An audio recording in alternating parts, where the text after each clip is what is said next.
Hello, coming to you for the health lesson for the 8th grade. This is your totally awesome health book. It's the title of the book, With the Yellow Apple. We are doing lesson 4, so I'll start there. Confident communication. Your vocabulary is communication, feelings, I message, you message, active listening, anger, anger cues, hidden anger, anger management skills, self-statements, nonverbal behavior, and mixed message. Life skills are I will communicate with others in healthful ways. Communication is sharing of feelings, thoughts, and information with another person. Communication involves skills in speaking, listening, and observing. When you have effective communication skills, other people understand thoughts and feelings. They are more capable of responding to you. Feelings and emotions, such as excitement, sadness, happiness, and anger. You need to recognize and express these feelings to have optimal health and healthful relationships. Lesson objectives. Construct I messages to express feelings, outline skills for active listening, describe anger cues and signs of hidden anger, explain how to use anger management skills, discuss how nonverbal behavior and mixed messages affect communication, identify guidelines for using the telephone responsibly, state ways you can develop writing skills. That's page 24. We're moving on to page 25, I messages and you messages. Look at the sidebar. Learn ways to express feelings. I messages can be used to express feelings in healthful ways.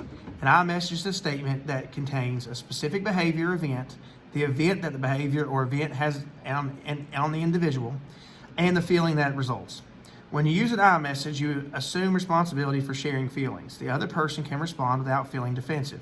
A you message is a statement that blames or shames another person. Your message puts down the other person and might cause the person to feel defensive. Active listening is a type of listening in which a person lets others know he or she heard and understand what you said. You can use 4 ways to show that you have listened carefully. Ask for more information. Repeat the other person said using your own words. Summarize the main idea or ideas expressed. Acknowledge the feelings that the person expressed and thank the person for sharing his or her feelings. It says, suppose your friend are going to a basketball game. Your friend's late. You're picking up you for the game. Because your friend was late, you will be missed part of the game. You became very angry, and you might say, suppose you're always late and you're inconsiderate. This is a you message. It's a you message blames and shames the other person. Your friend might feel attacked and become defensive. It will be difficult to resolve the situation. If you say, because I had to wait for you, I'll miss part of the game and I feel angry. It's an I message. An I message contains a specific behavior because I had to wait for you. The effect of the behavior, I will miss part of the game, and the feeling I feel angry allows your friend to response.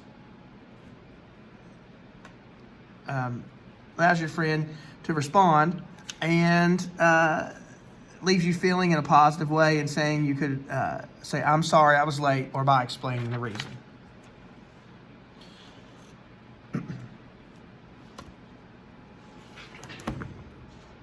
Expressive anger.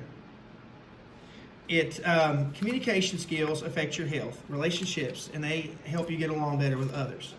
When you're able to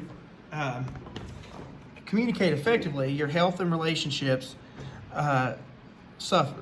When you can't communicate effectively, your health and relationships suffer. Suppose you're unable to express feelings of anger. Anger is a feeling of being irritated and annoyed. Anger is usually a response to being hurt or frustrated. Anger cues are body's changes that occur when a person is angry, and anger cues include rapid breathing, increased heart rate, rise in blood pressure, increase in sweating, dryness of the mouth. Hidden anger.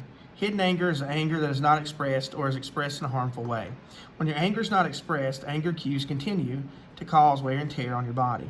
You might begin to express hidden anger by being very negative, making cruel remarks to others, being defensive, being depressed. If you have these in any way, you have difficulty in your relationship. Other people might respond to you in a negative way. These ways of behaving do not reduce your anger. Meanwhile, hidden anger continues to build. It might be expressed in outbursts, temper tantrums, and fights. That's page 26. We'll move on to page 27. Anger management skills. An anger management skill are ways of expressing anger without doing something harmful. When you feel angry, use skills rather than blowing up or acting out. Talking with your parents, guardians, or mentor. Use self-statements to control your anger and self-statements. There are words a person says to remind him or herself to stay in control. They remind you not to blow up. They try saying, I'm not going to let this get to me. Use I messages to express angry feelings. Use I messages to keep communication open. A person who has made you angry will not feel threatened. The person is more likely to respond to your feelings. Use active listening techniques. When you use active listening, you allow another person to express feelings without interrupting them. The other person does not feel ignored. When you express your angry feelings, the person is more likely to listen to you. Get involved in physical activity. Physical activity helps you reduce the tension. Run, dance, or swim to blow off steam. Scream into a pillow, squeeze a tennis ball. Do something creative. Creative activities can be a positive outlet for expressing anger. Write a poem, draw a picture, or mold some clay. Write a letter to express your angry feelings. Describe your feelings, and they can help you learn the reasons you feel the way you do. Then you'll be able to tell another person why you feel a certain way without making harmful remarks. Read the letter at a later date. Decide if it's appropriate to mail that letter. If you decide not to mail the letter, the act of writing it still will have reduced some of your anger. Nonverbal actions, nonverbal behavior. Nonverbal behavior, this is page 28, is the use of actions rather than words to express thoughts and feelings. You might shake your head yes or no, or agree or disagree with someone who has a smile or frown might indicate that you dislike something. Tapping your foot or chewing on a pencil might show you're stressed. These actions send a message to people who observe you. Think about the imperfection you want to make. Do you want to convey self-confidence? If you do, you must stand and walk with confidence. You cannot slouch in your chair. You cannot slump as you enter a room. Do you want to appear healthy and energized? Then you must smile and have a cheerful bounce to your walk. Consider the message you send with harmful behavior. Suppose someone sees you holding a can of beer. Suppose someone sees you smoking a cigarette. There's a cloud of smoke around you. You create an impression with these nonverbal behaviors. These nonverbal behaviors can turn other people off. These nonverbal behaviors can make people to stay away from you, even though they have never met you or had a conversation. Pay attention to actions of other people when they're speaking. Remember, their actions tell you about their thoughts and feelings. Remember, actions also tell you what about their values. Their nonverbal behavior is a clue to whether or not they have health value.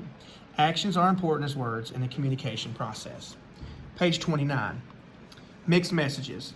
It's important to avoid sending mixed messages, as the messages convey two different meanings. A mixed message can be sent in two ways. Your words and tone of voice convey the two different meanings. Your words and actions convey two different meanings.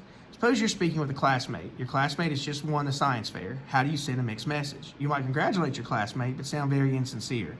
As you congratulate your classmate, you frown and avoid eye contact. I will communicate with others in healthful ways. I'll communicate with others in healthful ways. Telephone tips. Now, our book's a little old, as you can see. They got the telephones. A lot of people don't have house phones anymore, but this goes, with cell phones. Many teens enjoy talking on the phone. Daily events, opposite sex relationships, social plans, and topics of conversation. This is page 30. Are important. However, you must remember telephone serves many purposes. Other family members might conduct business on the phone and might call your home to leave important messages. Practice the following tips. Ask your parent guidelines for using a telephone, which I'd say most of you have. Be certain your friends know your family's telephone guidelines. Ask them to respect these guidelines. For example, your family might want you calling before or after a certain hour, which I'm sure most of you do. Respect telephone guidelines of your friends' families. Don't call friends early in the morning or late at night unless you have permission. Respect other family members' rights to use phones. Limit the time you spend on the phone. Answer the phone in a polite way and recognize that your parents or guardian might get work-related calls. Keep a notepad and pen to write down messages for other family members. Keep a list of emergency telephone numbers. Answer the telephone in a safe way. Don't give your name, address, or telephone number to a stranger. If a caller says, "Who is this?" respond, "To whom am I speaking?" We moved on to page 31. Don't answer surveys or give information over the telephone without approval of your parent or guardian. Don't give out credit card information over the phone. Don't purchase items from television shopping programs or commercials or the internet without permission from your parents or guardian. Don't make long-distance calls without permission from your parents, which really there's not much long distance anymore, depending on what you have and what carrier. Use good manners when calling. Say, "This is Melissa Smith. May I please speak with Alicia?" Don't make prank calls. Don't hang up without permission. If you dial the wrong number, say, "I'm sorry, I dialed the wrong number." Be cautious when taping messages. Be played to have the answer machine. Avoid giving too much information. For example, you would not want this.